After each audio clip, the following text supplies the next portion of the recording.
Muy buenos días y bienvenidos a una nueva edición de Sureste Contigo a través de este canal televisión. También saludamos a los oyentes de Radio 10 Ingenio y a todos aquellos que nos siguen a través de las redes sociales. Nos toca vivir este martes 16 de marzo y vamos a comenzar, como es habitual, con el repaso a la información más significativa en los tres municipios de la comarca. Saludamos a nuestra compañera Teresa Hernández en el municipio de Ingenio. Teresa, muy buenos días.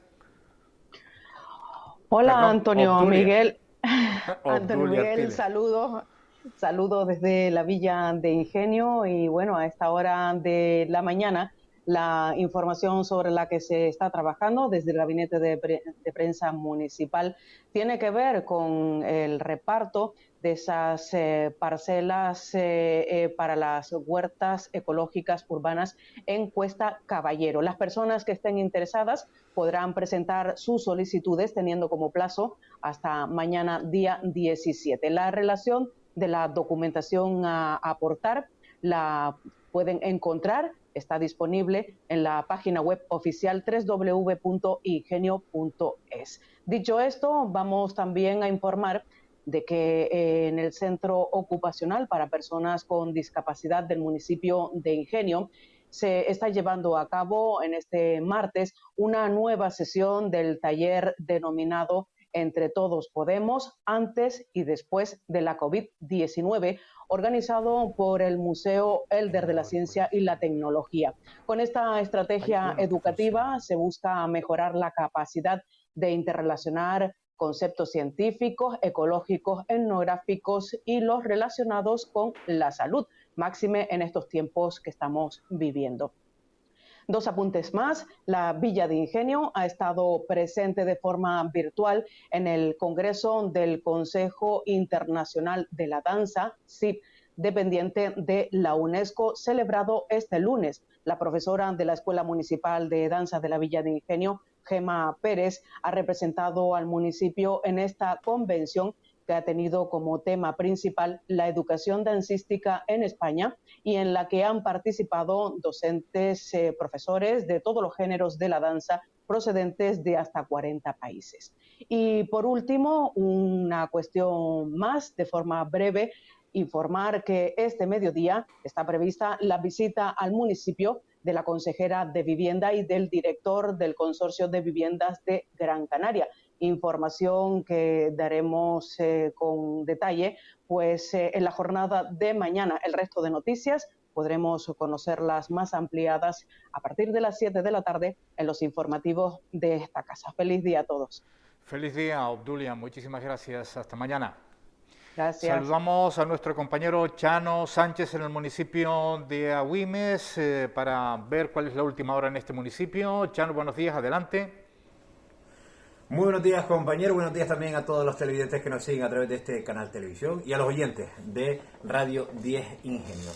Hoy avanzaremos algunas noticias que formarán parte del informativo, 3 en este caso. Palparemos la opinión de la ciudadanía del municipio de Agüimes con respecto a ese aniversario del confinamiento. Y también estaremos dando información sobre una subvención concedida por el Cabildo de Gran Canaria de 85.000 euros para el asfalto de diferentes calles en el barrio de Montañas López. Y entre otro orden de cosas, también la Concejalía de Juventud del Ayuntamiento de Agüimes organiza varios talleres y un torneo de pádel este fin de semana. Toda la información y más completa en nuestro informativo. Buen día, compañeros. Buen día, Chano. Muchísimas gracias. Pasamos al municipio de Santa Lucía. Gustavo Hernández, buenos días. Saludos, ¿qué tal? Hoy desde la sede de la Mancomunidad del Sureste de Gran Canaria. Desde aquí vamos a dar parte hoy de la actualidad del municipio de Santa Lucía, hoy jueves 16 de marzo. ¿Qué pasa? Primero, ya saben que ayer se entraron en vigor algunas restricciones con motivo de la eminente llegada de la Semana Santa, entre ellas el toque de queda a las 10 de la noche. Este hecho nunca mejor dicho, ha provocado la modificación de algunos horarios de algunas citas culturales previstas para las próximas semanas en el Teatro Víctor Jara. La primera, este mismo viernes, el concierto que va a ofrecer Guagua Band, presentando su nuevo disco, Entre Tanto Ruido, pues se va a adelantar a las 7:30 de la tarde este viernes, cuando estaba previsto inicialmente para las 9 de la noche en el recinto teatral del Víctor Jara. Tengan en cuenta esta modificación horaria. También estos días los agentes de la Policía Local de Santa Lucía han tenido que intervenir en varias operaciones contra la seguridad y la salud pública, con resultados satisfactorios, con la detención de un hombre que era buscado hace ya bastantes años por parte de la justicia. También se actuó en un nuevo punto de venta de drogas en el municipio, y esto hace también poner en valor el esfuerzo y la formación de los agentes de la policía local. Precisamente la semana pasada, agentes de la Unidad de Intervención y Respuesta de la Policía Local, la UPIR, realizaron una jornada de reciclaje con la visita también del alcalde de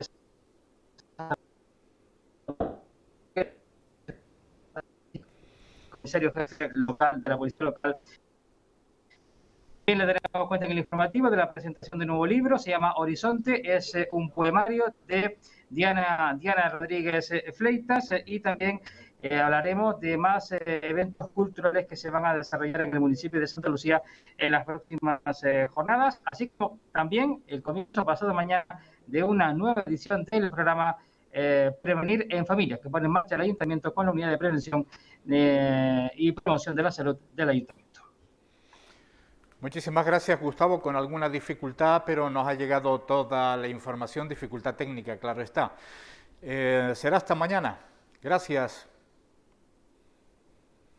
Nosotros vamos a continuar con nuestro programa, y precisamente de Santa Lucía vamos a hablar y ampliamente con su alcalde. Enseguida en Sureste Contigo.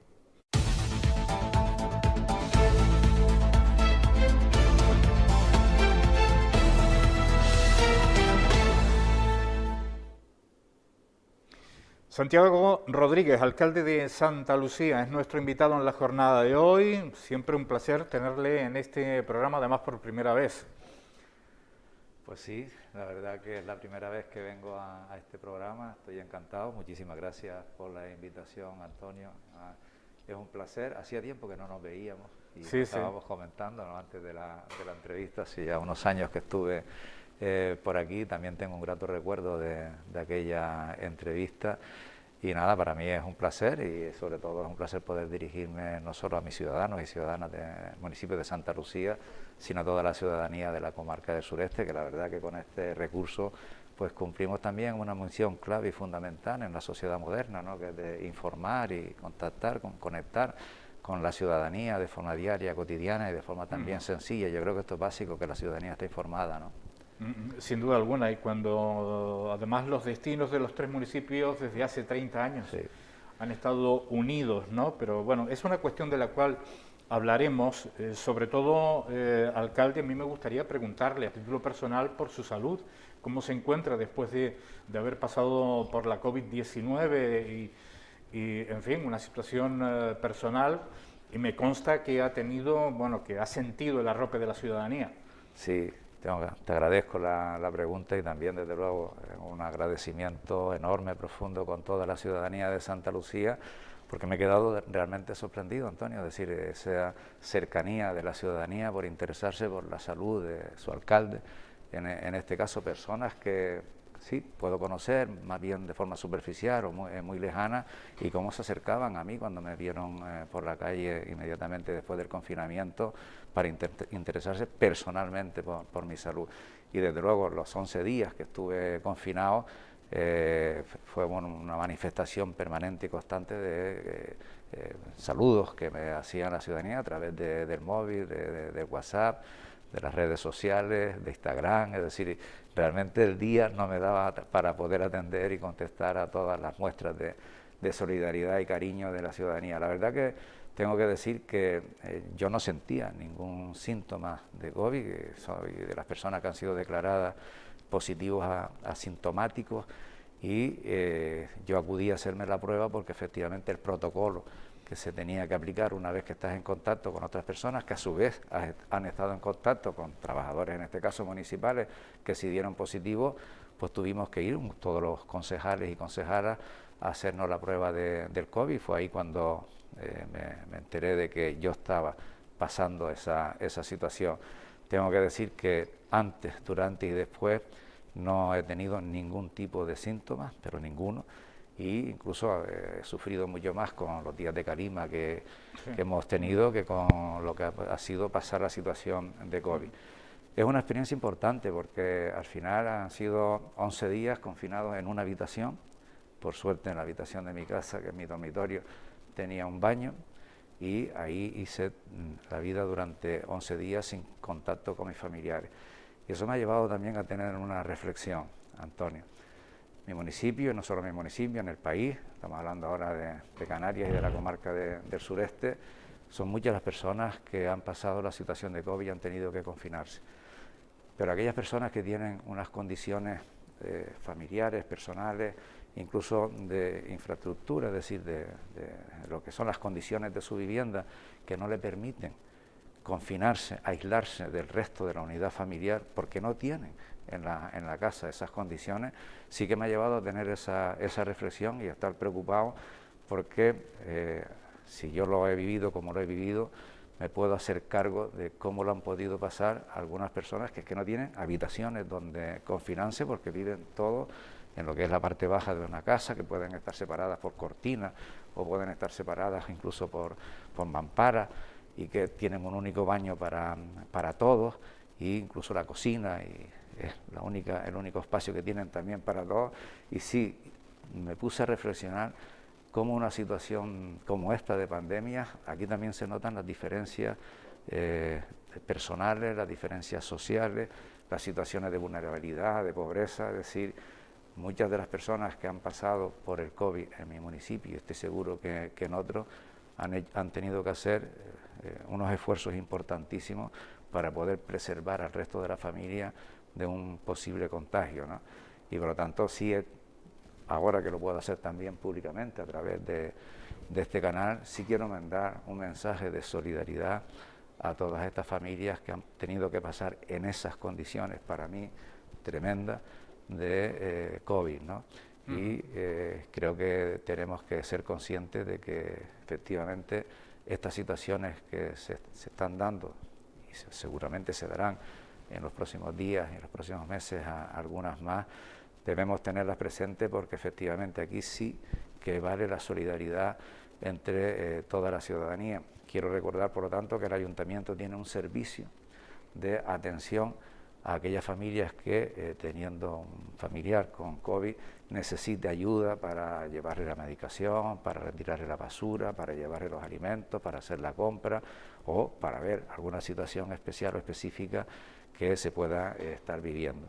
Como es confidencial, y lo sabes, Antonio, o sea, nosotros no tenemos acceso directo a las personas que han sido diagnosticadas de COVID, nosotros hemos llegado a un acuerdo en Santa Lucía con los centros de salud, para que sean los centros de salud, que son los que conocen la situación de las personas que están afectadas por COVID, lo que les informe del servicio del ayuntamiento, para si después ellos voluntariamente quieren llamarnos a nosotros, lo hagan a través de un teléfono específico que hemos establecido, con una persona también bastante formada al frente, para solicitar de forma confidencial este tipo de ayudas que creo que es necesario y fundamental en este momento. O sea que desde aquí mandar este mensaje de poder ayudar a mis vecinos, en este caso estamos hablando del municipio de Santa Lucía.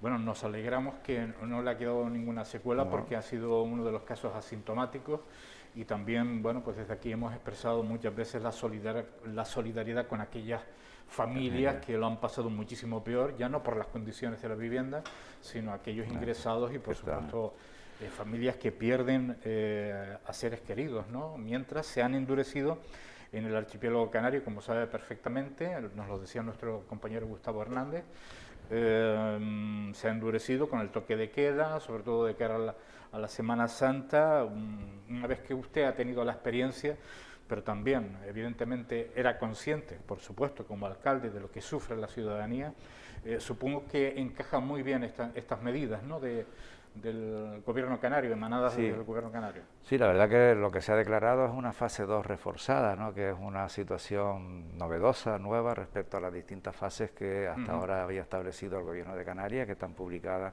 en el boletín oficial, de cuáles son efectivamente las medidas en cada una de las fases.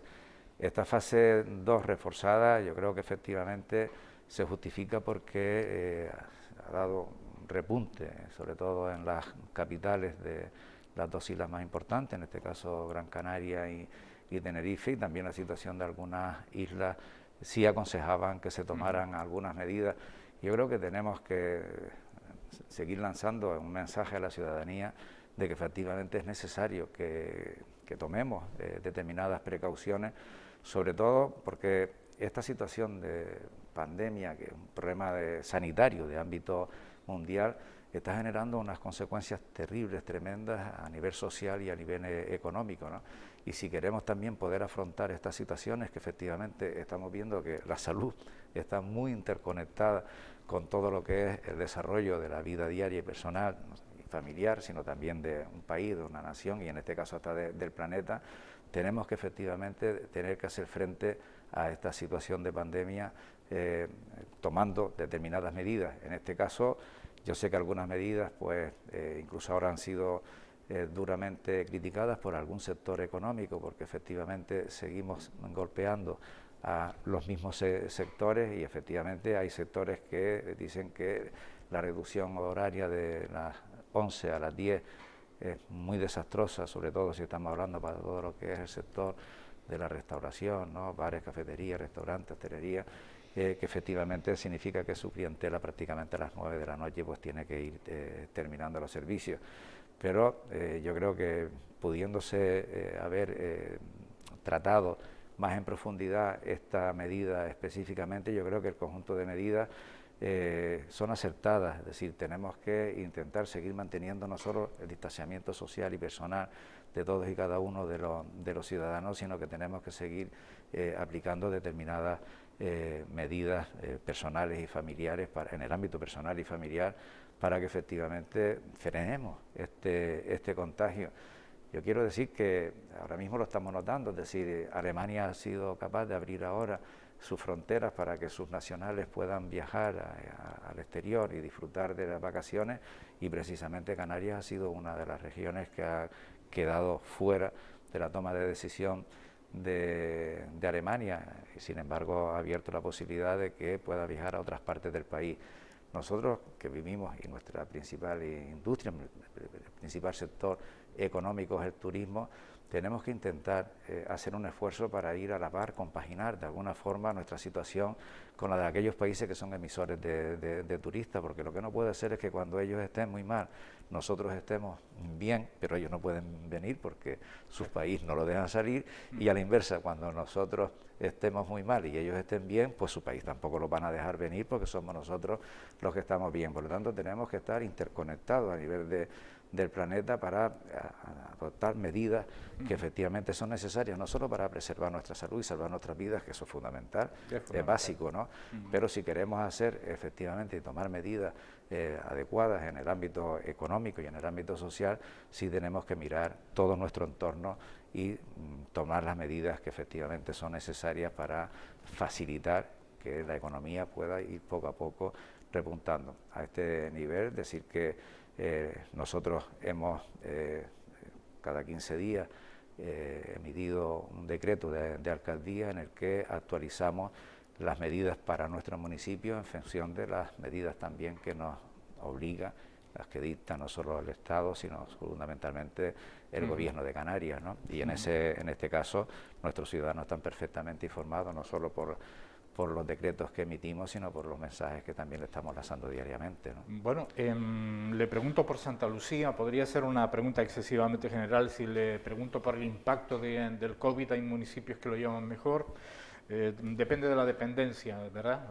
su motor económico, pero podríamos resaltar, por ejemplo, el medio millón para las pequeñas y medianas empresas del municipio. ¿Cómo considera la situación actual generada en la pandemia en Santa Lucía? Sí, nosotros efectivamente nos hemos sentado y hemos analizado la situación. El grupo de gobierno se reúne todos los lunes a primera hora para hacer una valoración de la situación en el municipio de Santa Lucía, y una de las medidas que nosotros adoptamos desde el año pasado fue efectivamente lanzar unas ayudas, en este caso fue una subvención que en principio hemos valorado en torno al $500.000 de euros, que fue la que se está terminando de ejecutar ahora, pero que estaban destinadas a cubrir el ejercicio del 2020, ¿no? Con este $1.000.000 nosotros lo que queríamos era ayudar sobre todo a las pymes, a las pequeñas empresas y a los autónomos para que pudieran hacer frente a la situación económica que en este momento estaban viviendo. Nosotros lo que pretendemos con esto es que se mantenga la actividad económica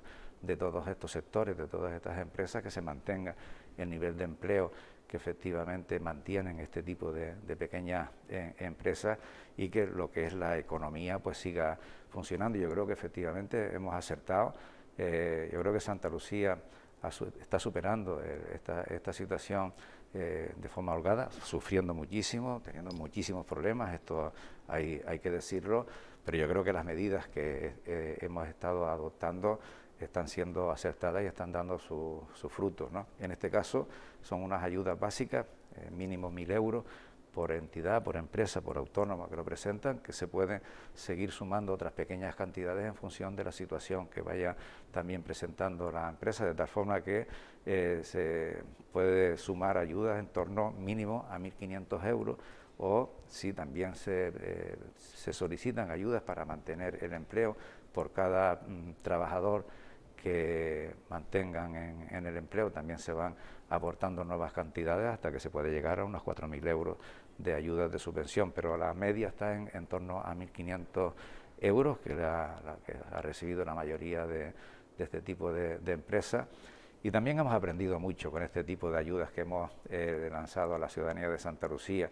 Efectivamente, yo creo que en el contacto que estamos teniendo con ellos o con sus representantes, pues tenemos que agilizar este tipo de ayudas, tenemos que desburocratizar las ayudas. Hay documentación que se ha pedido que efectivamente o era muy engorrosa o la podíamos nosotros obtener de la administración por otros medios, o en algunos casos hemos comprobado que incluso es innecesaria ese tipo de documentación, y le hemos complicado un poco también lo que es la petición de la solicitud a muchos pequeños empresarios que tampoco tienen la formación adecuada y suficiente para entrar dentro de este mundo burocrático y después hacerlo por internet, ¿no? A través de las redes sociales, en este caso de los recursos técnicos que el Ayuntamiento ha puesto a disposición para poder entregar toda esa documentación. Por lo tanto, para este año que vamos a intentar, si es posible, triplicar la cuantía de las ayudas. También lo que estamos haciendo en este momento es hacer un repaso a ese decreto que nosotros lanzamos para poner la base de las solicitudes de estas ayudas, y vamos a mejorarlas incluso en contacto con ellos, con sus representantes, con las asociaciones de empresarios del municipio de Santa Lucía, y vamos a intentar que realmente pedir esta ayuda, que es básica, que es necesaria, que es fundamental, que la necesitan, sea también una cosa muy sencilla y que todos la puedan hacer sin dificultad.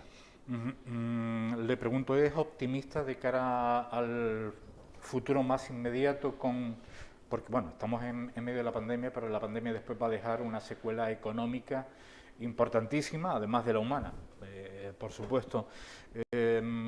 ¿Confía, como otros, por ejemplo, dirigentes a nivel autonómico han dicho, nos recuperaremos rápidamente? ¿Confía, es optimista de cara al futuro?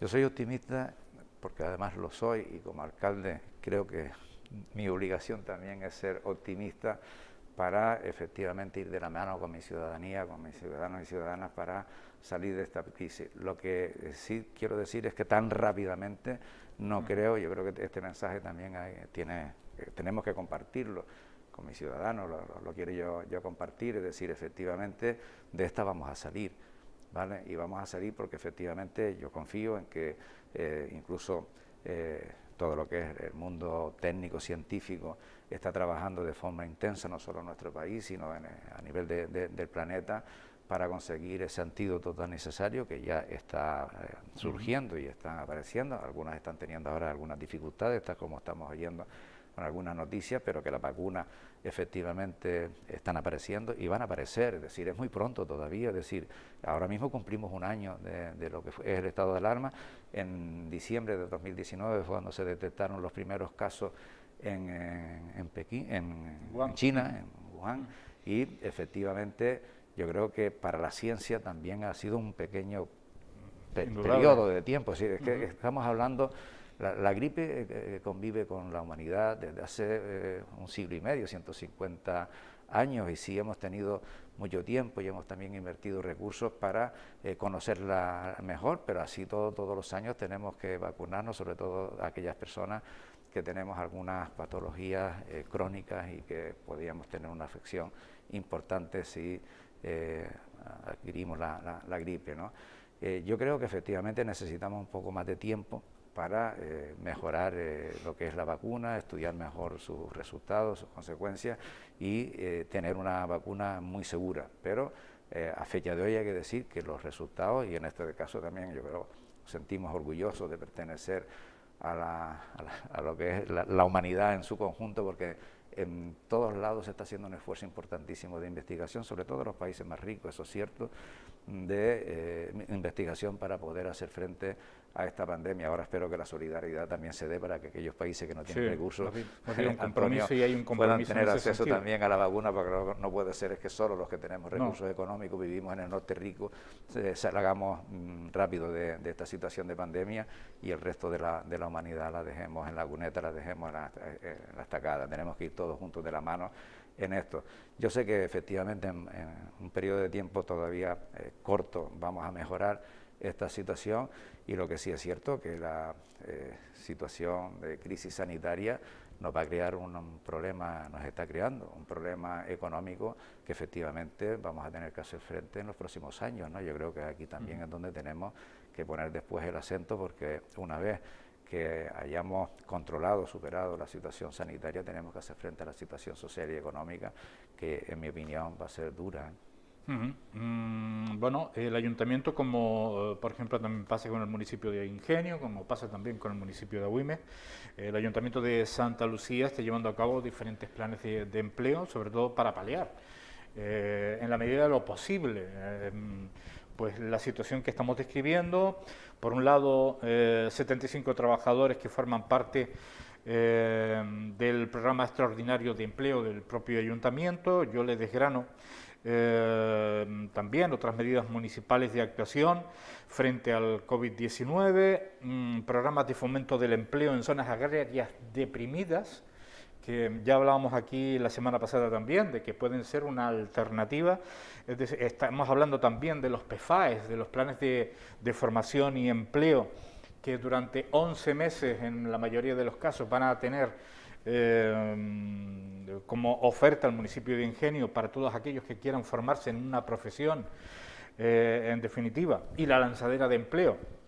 Yo le digo, el empleo en este caso, además de la propia salud de los ciudadanos, es una punta de lanza como no puede ser de otra manera, ¿no? Sí, otra de las medidas que también está trabajando el Ayuntamiento de Santa Lucía, lo venimos haciendo desde hace años, pero lo hemos hecho más intensivo a partir del año pasado, es ante la situación de crisis que se ha generado y la pérdida de empleo por parte de muchísimas personas, al menos del municipio de Santa Lucía. Hay que decir que efectivamente hemos incrementado en más de 3.000 personas las personas que han pasado a una situación de desempleo, sin contar los que están en una situación de ERTE, ¿no?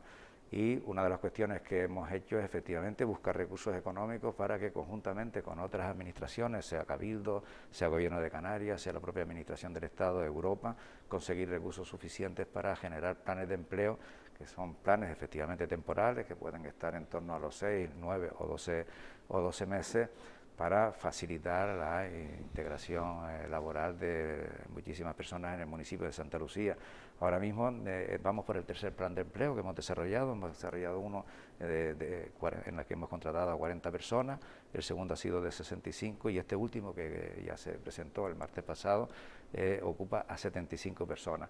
Algunos efectivamente están destinados a lo que es trabajar en las zonas agrarias deprimidas, y estamos intentando que efectivamente nuestro entorno natural, nuestros recursos naturales, nuestros parques, nuestros jardines, efectivamente estén en perfecto estado y en perfectas condiciones para facilitar la convivencia, y en otros casos pues estamos contratando a personas para que efectivamente podamos asumir también un conjunto de tareas que en este caso, en el último plan de empleo, yo creo que el abanico de contratos que se han hecho pues abarcan prácticamente todas las categorías profesionales. Estamos hablando de peones agrícolas, peones de la construcción, trabajadoras sociales, ingenieros, arquitectos, abogados, es decir, se ha contratado una amplia variedad de personas que efectivamente nos van a ayudar en este momento de crisis, en este momento de afrontación de la pandemia, a también reforzar y mejorar los recursos que destinamos a la ciudadanía para mejorar la calidad de vida de todos y cada uno de nuestros ciudadanos. Pero también pretendemos con este tipo de contratos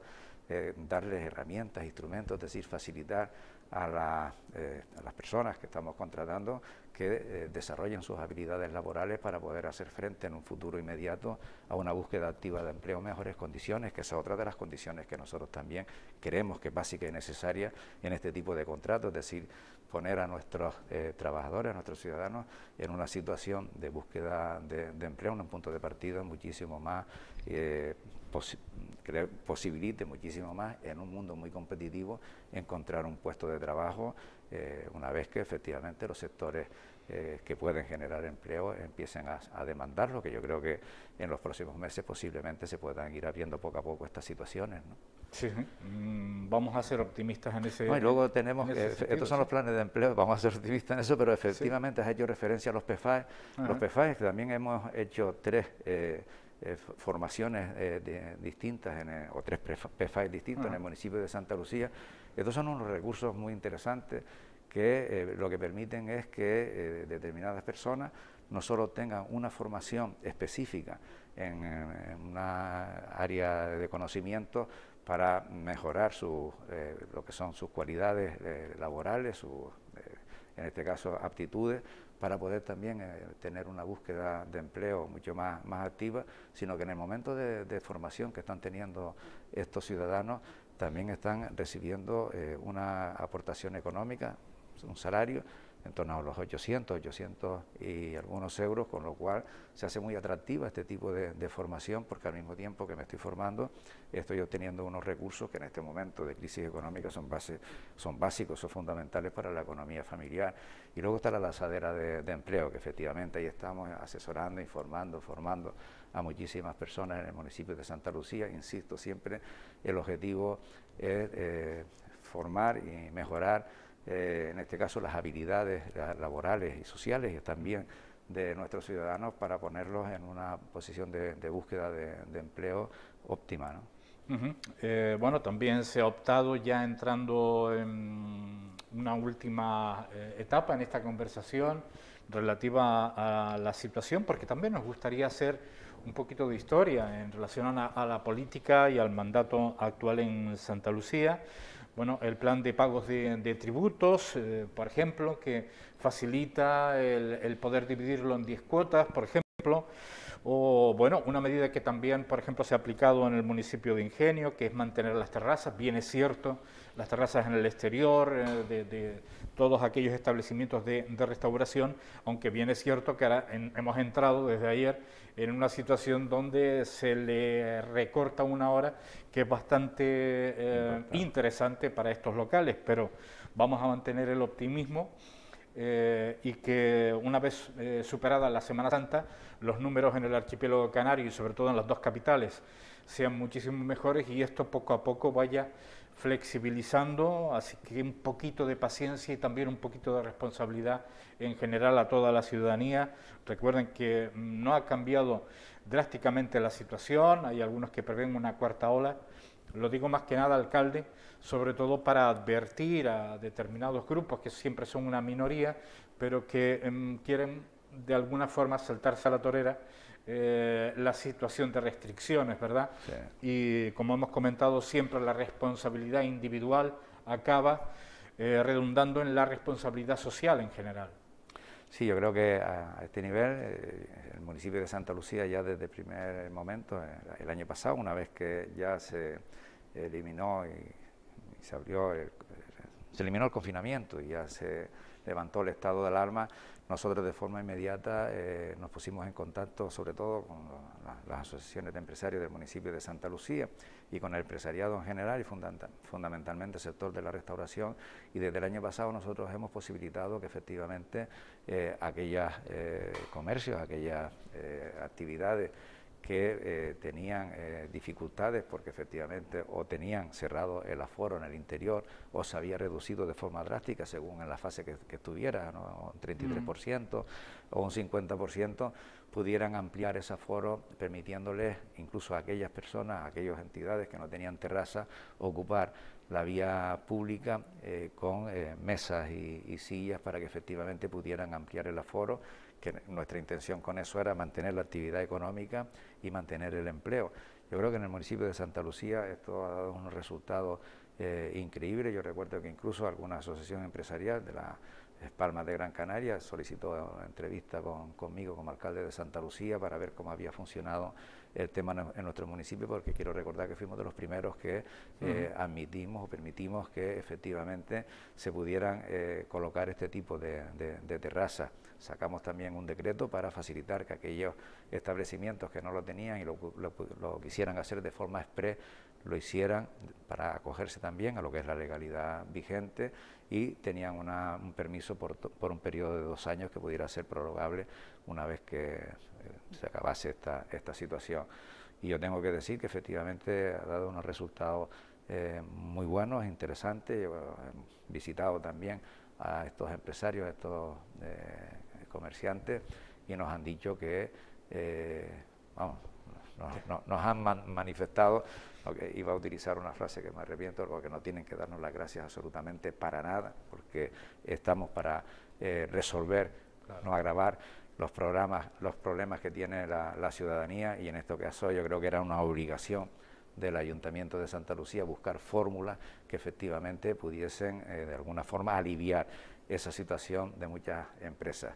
Las tasas de terraza tampoco se han pasado al cobro, se han eliminado, y el plan 10, que es como se llama, es como una tarifa plana que hemos hecho para que todos los ciudadanos de Santa Lucía puedan pagar sus impuestos de forma muy cómoda y que realmente les permita no agravar la economía familiar con el pago de los impuestos, de tal forma que se pueden fraccionar en 10 meses el pago de todo tipo de impuestos que la ciudadanía tenga la obligación de hacer sin recargo de intereses de ningún tipo. Es decir, que la ciudadanía de Santa Lucía tiene en este momento una herramienta para, de forma muy cómoda, ponemos un ejemplo, es decir, si los impuestos de una unidad familiar, pues por poner un ejemplo, de 100 euros al año, pues lo pueden fraccionar en cuotas de 10 euros en 10 meses, de tal forma que tiene prácticamente casi todo el año para hacer frente a estas obligaciones de forma cómoda. Eso también es una de las medidas que la ciudadanía ha recibido con bastante satisfacción y con bastante agrado, que también está dando muchos resultados, y además se hacen efectivas desde el momento que vas a la oficina del ayuntamiento, lo comunicas que te quieres acoger a este plan 10, a esta forma fraccionada de pago, solo tienes que dar un DNI y una cuenta corriente. Me va a permitir, alcalde, lo decía al comienzo de la conversación, los 3 municipios de la comarca van de la mano desde hace 30 años, nada más y nada menos, en la Mancomunidad del Sureste. Vamos a establecer comunicación con Chano Sánchez porque tras la Junta de la Mancomunidad tiene la oportunidad de charlar con Óscar Hernández, presidente actual de la Mancomunidad del Sureste. Buenos días, compañeros. Acaba de terminar la Junta General de la Mancomunidad del Sureste de Gran Canaria y queríamos aprovechar la ocasión para preguntarle al presidente y alcalde de Agüime, Óscar Hernández Suárez, sobre 2 importantes asuntos que fueron actualidad esta semana, como son esos concursos para mantener los servicios públicos de la comarca del Sureste, recogida de residuos y también el servicio de alumbrado. Servicios por importe de casi 135 millones de euros. Alcalde, buenos días. 2 importantes asuntos, concursos de 10 años de duración y 5 respectivamente para mantener los servicios básicos de esta comarca. Sí, la Mancomunidad tiene 4 grandes servicios, la desalación, la depuración y estos 2 servicios, recogida de residuos sólidos, con el compromiso de cumplir el proyecto de sostenibilidad y profundizar en la recogida selectiva de residuos sólidos urbanos, y el otro que es el mantenimiento del alumbrado público, también con el compromiso de ir a la eficiencia energética también como objetivo sostenible. Importantes estos concursos que también dentro de sus pliegos tienen, como es obvio, los puestos de trabajo cercanos a la comarca del Sureste, a Agüime, Ingenio, Santa Lucía. sin ninguna duda. Al final siempre la prestación de estos servicios está muy vinculada a la localización de cada uno de los municipios y evidentemente se tira de los trabajadores que viven y residen en la mancomunidad también como un elemento de generación de empleo asociado a la prestación de los servicios. Muy bien, alcalde, le dejamos para que siga con sus labores y a seguir disfrutando del día para trabajar. Como han podido comprobar, importantes servicios en la comarca del sureste que van a redundar en la mejor calidad de vida de todos sus habitantes. Muchas gracias, Chano. Bueno, pues estamos hablando de 30 años de afán de superación. Bueno, 30 años de afán de superación no, voy a corregir. Toda una vida de afán de superación en la comarca del sureste que después ha dado lugar a una mancomunidad que es un claro ejemplo, yo diría que a nivel mundial, alcalde. Yo creo que la mejor decisión que se adoptó en su momento por los 3 alcaldes que regían en la comarca denominada Triángulo de la Pobreza, que efectivamente se tuvieron que unir para hacer frente a uno de los problemas más agobiantes que teníamos hace 30 años, que era el problema del agua, ¿no? Y hoy en día tenemos que decir que la Mancomunidad del Sureste es un referente mundial. Tenemos reconocimiento desde la ONU hasta todas las instituciones que en el planeta efectivamente están trabajando y luchando por tener un planeta sostenible y un cuidado sobre todo del medio ambiente, intentando que efectivamente todo lo que es la economía circular funcione. Y nosotros creo que lo hemos conseguido en la Mancomunidad del Sureste. Ya decía Óscar que teníamos 4 elementos básicos y todos están relacionados con ese respeto que tenemos que tener por la naturaleza. Tenemos un problema de escasez de agua, aunque estamos rodeados de agua por todas partes, pero efectivamente la tenemos que producir, la tenemos que generar y por lo tanto lo que es la desaladora es un elemento clave, importante en la mancomunidad, y la depuradora es otro elemento básico porque efectivamente nos permite tener un volumen de agua recuperada importantísimo, ¿no? Que es necesario sobre todo para nuestros agricultores para seguir potenciando todo lo que es el sector primario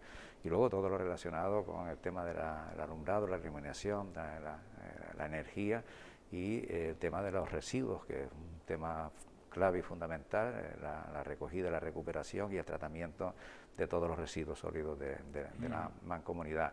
Yo creo que a este nivel somos un referente mundial, tenemos un trabajo en equipo que de verdad, Antonio, no porque yo ahora esté formando parte del equipo, sino que los 3 alcaldes históricamente han puesto por encima los intereses generales, los intereses comunes de la mancomunidad y nuestras pertenencias a nuestras...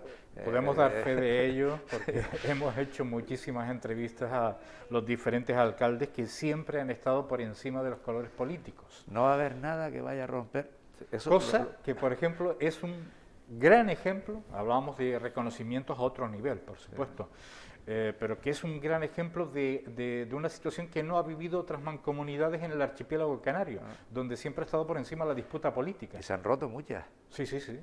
La mejor que está funcionando ahora a nivel del archipiélago es la mancomunidad del sureste de Gran Canaria, con reconocimiento explícito por parte de todas las islas que tienen o han tenido experiencia de aunar esfuerzos para asumir de forma conjunta la determinada prestación de servicios, ¿no? Pero lo que ha ocurrido en la mancomunidad del sureste, en ese mal denominado, o bien denominado en su día, Triángulo de la Pobreza, está siendo un ejemplo, a nivel incluso del Estado español, de lo que es cordialidad, convivencia, buen trabajo, y poner por encima los intereses generales de la ciudadanía antes que los intereses partidistas, como tú bien decías. En esto también somos un ejemplo que tenemos que constatar, porque si no las cosas, si no se ponen en valor, pues tampoco se tienen esa consideración. Y luego, efectivamente, los resultados que hemos obtenido han sido espectaculares. En este momento, la comarca del sureste no tiene un problema de agua, es más, tenemos aguas abundantes y suficientes si contamos efectivamente y estamos cumpliendo con el ciclo, es decir, tenemos que recuperar todo lo que es y trabajar la economía circular, es decir, el agua que llueve nosotros también la aprovechamos, pero también desalamos agua que inyectamos en las viviendas a través de todo lo que es el sistema de canalización de la mancomunidad, para que nos llegue el agua de forma fácil y cómoda a nuestro domicilio.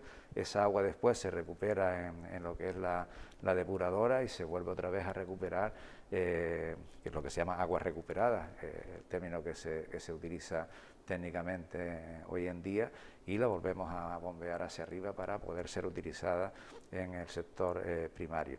Yo creo que esto es un elemento clave y fundamental que va a permitir que nosotros efectivamente también podamos empezar a plantear y a trabajar que seremos capaces de repotenciar y impulsar todo lo que es el sector primario, porque uno de los recursos básicos lo tenemos, el territorio es pequeño, pero tenemos tierras de cultivo también abundantes, y ahora lo que nos interesa es lanzar un mensaje, sobre todo a la juventud, para hacer atractivo el trabajo en el sector primario, sea en la agricultura como en la ganadería, porque efectivamente tenemos que empezar a hablar de soberanía alimentaria, y ahora la crisis sanitaria también ha puesto en evidencia que efectivamente tenemos que tener capacidad de autoabastecimiento para poder tener una supervivencia y una vida de calidad importante, ¿no? Por lo tanto, yo creo que estos objetivos los estamos trabajando, y hay una cuestión que Óscar no hizo referencia en este momento, pero recuerdo que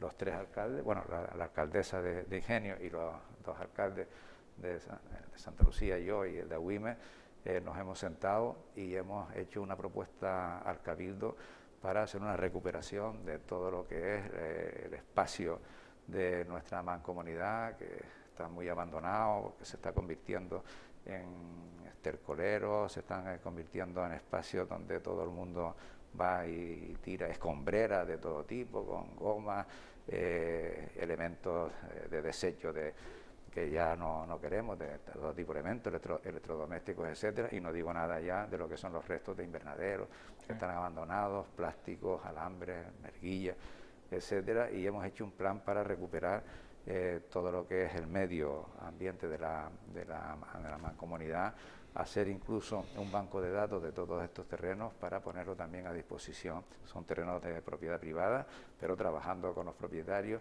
intentar poner estos terrenos también a disposición de iniciativas para poder rehabilitar otra vez el campo. Yo creo que esto es una idea también clave y fundamental. La reunión con el Cabildo ha sido muy agradable y han recepcionado la idea, incluso nos han pedido que pero si la hacen extensible al resto de la isla, y por ahí también estamos haciendo un trabajo muy importante, pues tenemos que cuidar nuestro medio ambiente, incluso la naturaleza, y tenemos que cuidar uno de los elementos clave, no solo para el sector, insisto, primario, sino para los que nos visitan el sector turístico, que no podemos tener esa imagen de desolación, de abandono y para los propios vecinos también, evidentemente, que merecen el mejor de los municipios. De los Gran Canarios, pero vamos, para eso tenemos también después que hacer actuaciones con muchas personas y muchas empresas que son un poco incívicas y que efectivamente hace un mal uso de lo que es nuestro territorio, ¿no?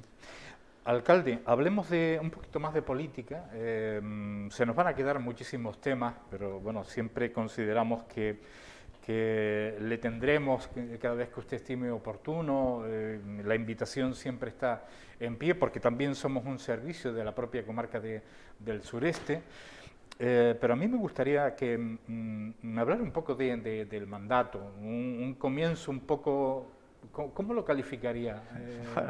¿Especial, particular? Fue extraño, fue distinto, ¿no? Y diferente, porque efectivamente en modo alguno estaba previsto que yo fuera el alcalde, y eso lo puedo asegurar yo, que soy el alcalde, ¿no? Es decir, yo hasta la madrugada del día de la celebración del pleno, donde se tenía que tomar posesión, quien fuera elegido alcalde o alcaldesa, hasta esa madrugada yo tenía claro, yo me fui a dormir esa noche sabiendo que yo me iba a quedar en la oposición. Nosotros habíamos tenido 5 concejales, y en los encuentros que se pudieron realizar, nosotros no tuvimos mucho entre los distintos grupos para intentar formar gobierno.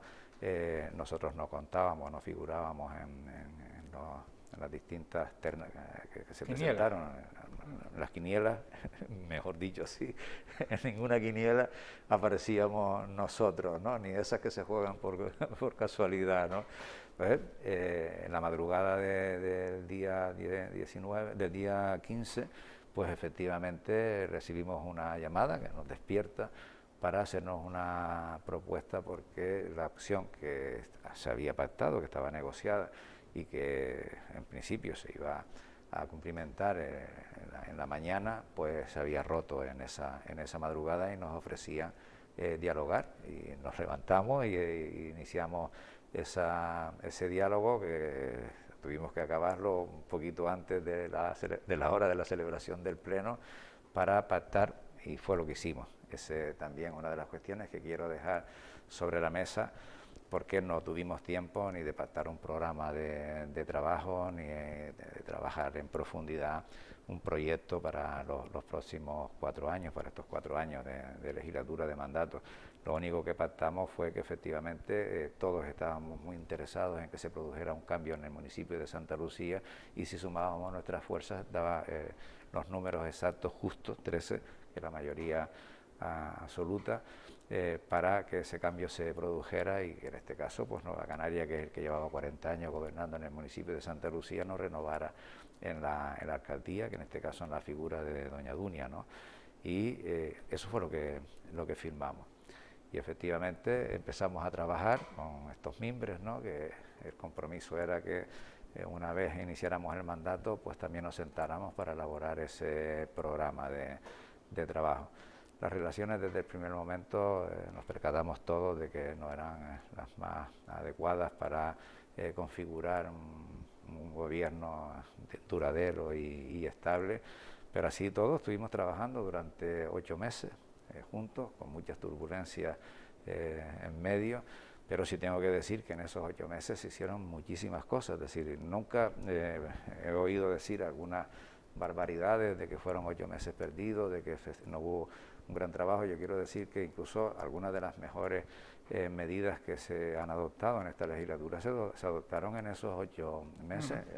El primer pleno que nosotros celebramos, una de las primeras cuestiones que nosotros decidimos fue crear la mesa de contratación del Ayuntamiento de Santa Lucía, que por suerte sigue trabajando exactamente con las mismas características que se creó en ese momento, donde los políticos fueron apartados de esa mesa. Es decir, hoy en día no hay ni un solo político que mesa técnica. La mesa técnica de contratación del municipio de Santa Lucía, donde se debaten y se trabajan todas las licitaciones que se presentan en el municipio, sin excepción. No hay ni un solo representante de los políticos, ¿no? Este alcalde no está. Nosotros conocemos los resultados de las licitaciones cuando las anuncia la mesa de contratación a través de su secretario, ¿no?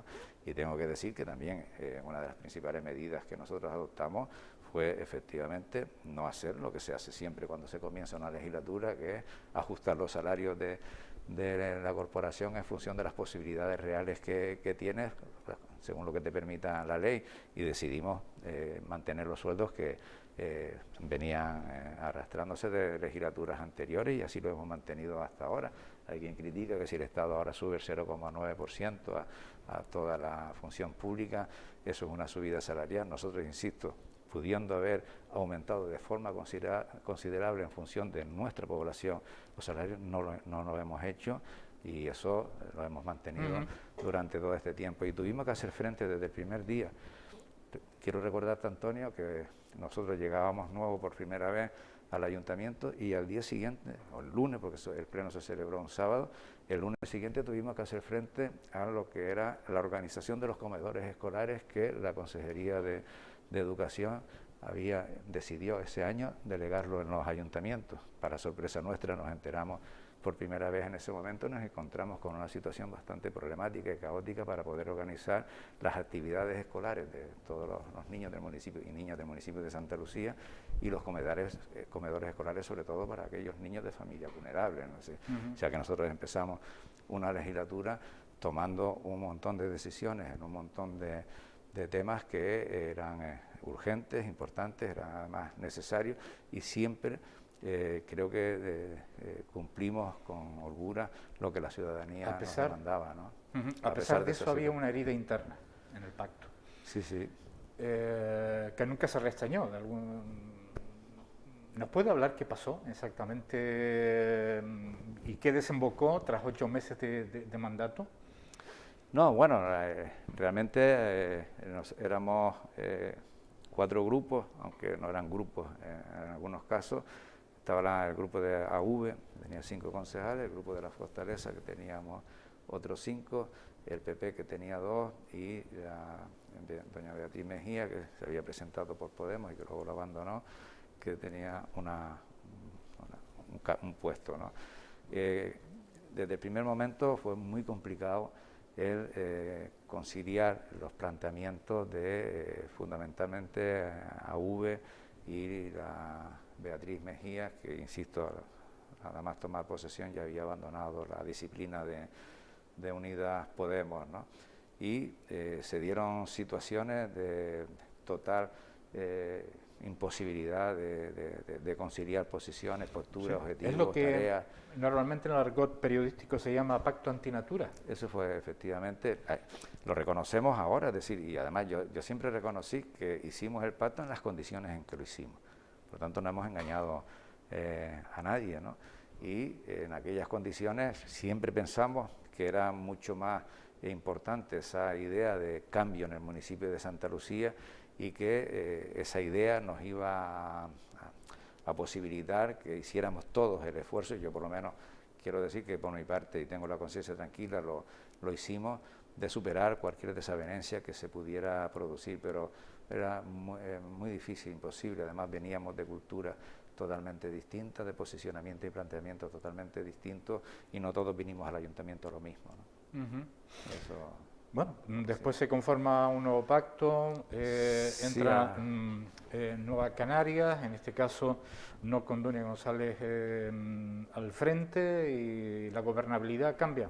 Sí, efectivamente, y hay personas, y no tengo ningún inconveniente en adelantarlo, a que si yo había dicho, y es verdad, lo dije, y no una vez, lo dije muchísimas veces, que nunca pactaría con Nueva Canarias, al menos se lo dije muchísimas veces en la campaña electoral, y tengo que decir que efectivamente yo dije eso, pero nunca pensé que me iba a encontrar con una situación como la que nos encontramos en el municipio, y lo dije mucho antes de conocer a un grupo político como AV y a una persona como Beatriz Mejía. Es decir, no lo digo para de alguna forma exonerarme de ninguna responsabilidad, sino que efectivamente se hacen afirmaciones que yo ahora también matizo, ¿no? Yo puedo decir, oye, con estas personas nunca pactaré. Ahora, con ese partido al que están estas personas, ¿pactaría en el futuro? Sí, cambian las personas, por supuesto, que se abren todo como lo de posibilidades para pactar con un partido en el que ahora efectivamente no están aquellas personas que eran el detonante de que no se pudiera,